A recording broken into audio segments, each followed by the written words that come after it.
Hello दोस्तों, स्वागत है आपका आपके अपने यूट्यूब चैनल पीटर हाजिर है ऑल अबाउट मूवीज़ पर। दोस्तों, जैसा कि हम जानते हैं कि बॉलीवुड के सुपरस्टार सलमान खान एक बहुत ही एरोगेंट और रूड स्टार हैं और ईगोइस्टिक भी बहुत ज़्यादा हैं, जिसकी वजह से इंडस्ट्री के बहुत सारे लोगों को सफ़र करना पड़ा है।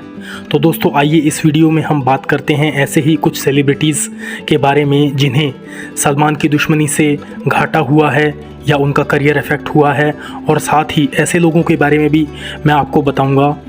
जिनकी सलमान से बनी नहीं या किसी वजह से दुश्मनी रही लेकिन उनका करियर इससे इफ़ेक्ट नहीं हुआ। Let's check. तो सलमान के दुश्मनों की यदि बात की जाए तो सबसे पहला नाम दिमाग में आता है सुरेश ओबेरॉय के बेटे अभिनेता विवेक ओबेरॉय का। जी हाँ दोस्तों, जैसा कि हम सभी जानते हैं कि ये बात उन दिनों की है जब विवेक ओबेरॉय इंडस्ट्री में नए नए आए थे और एक उभरते हुए कलाकार के तौर पर जाने जाते थे, और उनके पास उस समय बहुत सारे बड़े बजट्स की फिल्म थी, बहुत सारे बैनर्स की फिल्में थी और इंडस्ट्री के लोग उनमें एक अगला सुपरस्टार देख रहे थे।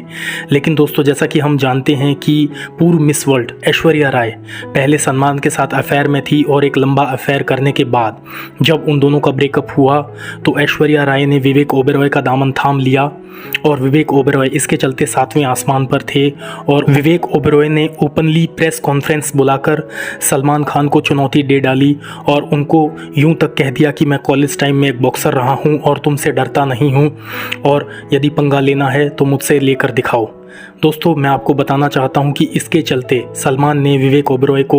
बहुत सारी फिल्मों से निकलवा दिया और उसके बाद विवेक ओबेरॉय के करियर को जैसे पनौती ही लग गई। आज वे गुमनामी की ज़िंदगी जी रहे हैं और बहुत ही सेकंड ग्रेड या थर्ड ग्रेड प्रोजेक्ट्स में काम कर रहे हैं। तो विवेक ओबेरॉय के साथ साथ मैं आपको बताना चाहता हूँ कि जब ऐश्वर्या राय ने सलमान के साथ ब्रेकअप किया तो सलमान उनको लेके बहुत ज़्यादा पॉजेसिव थे और उनको बार बार अब्यूज़ किया करते थे। दोस्तों, ये मामला यहीं नहीं थमा और मैं आपको बताना चाहता हूं कि अजीज़ मिर्ज़ा की शाहरुख खान एक्टेड फिल्म चलते चलते में रानी मुखर्जी से पहले ऐश्वर्या राय थी, और ये वही फिल्म है जिसके सेट पर सलमान खान और शाहरुख खान की बहुत ही ज़्यादा बहस हुई थी और जिसके चलते दोनों के बीच में बहुत सारे दिन बातें बंद थी और ऐश्वर्या राय को इस फिल्म से हाथ धोना पड़ा था। साथ ही और भी कई फिल्मों से ऐश्वर्या राय को हाथ धोना पड़ा था। दोस्तों, हम बताते चलें कि ऐश्वर्या राय एक बहुत ही एम्बिशियस एक्ट्रेस थी और इसके ऑपोजिट में सलमान खान एक सनकी और पॉजेसिव आदमी थे, जिसके चलते ने उनको डंप कर दिया और जो बेइज्जती सलमान खान बर्दाश्त नहीं कर सके और ऐश्वर्या राय के पीछे हाथ मुंह पैर धोकर पड़ गए। वो बात अलग है कि ऐश्वर्या ने अपने टैलेंट से अपना मकाम बनाए रखा और बहुत सी कामयाब फिल्मों में काम किया। सलमान खान के दुश्मनों में सिर्फ एक्टर या एक्ट्रेसेस नहीं हैं, बल्कि म्यूज़िक इंडस्ट्री के लोग भी शामिल हैं। दोस्तों, मैं आपको बताना चाहता हूं कि सलमान खान सोनू निगम को बिल्कुल भी पसंद नहीं करते हैं, और जिसकी वजह ये है कि रेस 3 में सलमान द्वारा गुनगुनाए गए गाने पर सोनू निगम ने कहा था कि कैसे कैसे बेसुरे सिंगर्स इंडस्ट्री में आ गए हैं जिनको एक्टिंग तो आती नहीं और वो सिंगिंग में अपना टैलेंट दिखाने की कोशिश कर रहे हैं, जिसके चलते सलमान खान को बहुत बुरा लगा था और वे सोनू निगम के पीछे हाथ मुंह पैर धोकर पड़ गए। और ऐसा सुनने में आ रहा है कि उन्होंने बहुत सारे प्रोड्यूसर्स को सोनू निगम से गाना न गवाने के लिए बोल रखा है, जिसके चलते सोनू निगम के करियर को बहुत नुकसान हुआ है, क्योंकि आज सोनू इस मुकाम पर हैं जब बहुत सारे नए नए सिंगर्स इंडस्ट्री में आ रहे हैं, तो ऐसे में उन्हें अपना सर्वाइवल करना बहुत ही मुश्किल हो रहा है। दोस्तों, यदि सिंगरों की बात की जाए तो सलमान की दुश्मनी सिर्फ सोनू निगम तक सीमित नहीं है, बल्कि आज के सबसे हॉट सिंगर अरिजीत सिंह भी उनकी हिट लिस्ट में शामिल हैं। और मैं आपको बताना चाहता हूं कि जिस टाइम अरिजीत सिंह को आशिकी 2 में गाए उनके गाने तुम ही हो के लिए अवार्ड मिल रहा था, तो उसके प्रेजेंटर सलमान खान थे और सलमान खान ने उनके मुंह पर ही उनकी मिमिक्री करके दिखाया, जिससे अरिजीत को ख़राब लगा और अरिजीत ने भी बदले में उनको कुछ बोल दिया, जिसकी वजह से सलमान खान की तथाकथित ईगो को ठेस पहुँची और उन्होंने अपने प्रोड्यूसर मित्रों को बोलकर उन्हें बहुत सारे गानों से निकलवा दिया। और मैं आपको बताना चाहता हूं कि अब्बास अली जफ़र डायरेक्टेड और सलमान खान एक्टेड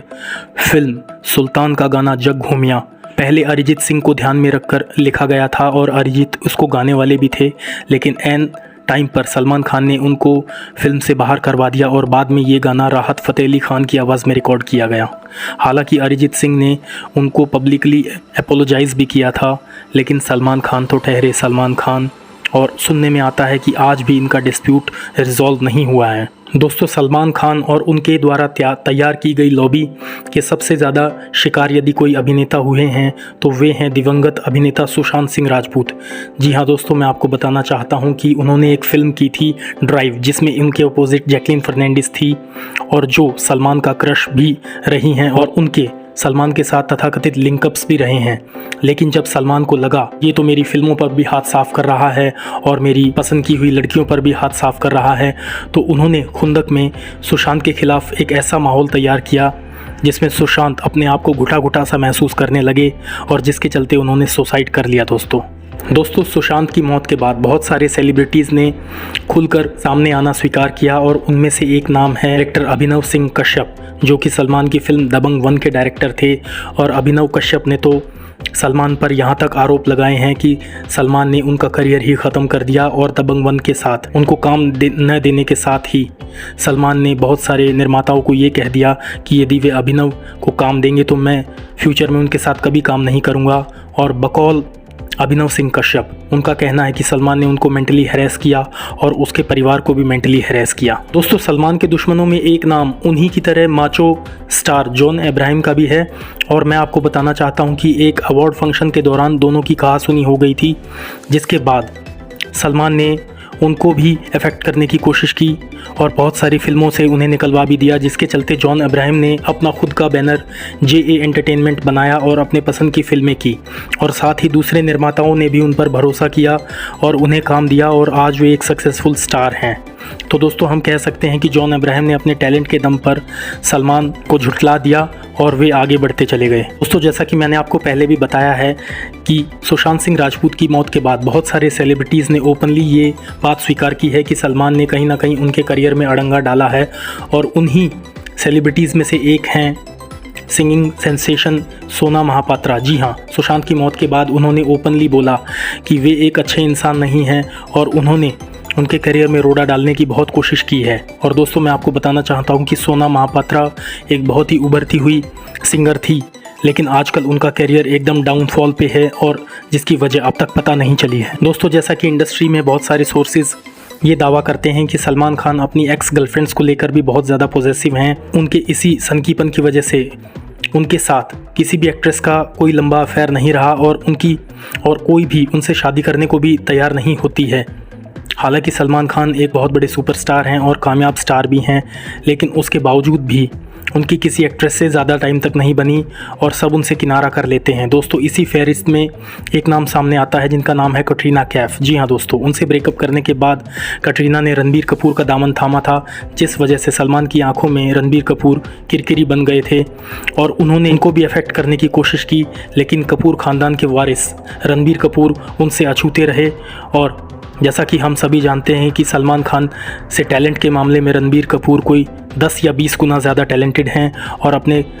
करियर में आज वे एक कामयाब स्टार माने जाते हैं और सलमान खान के अड़ंगा डालने के बावजूद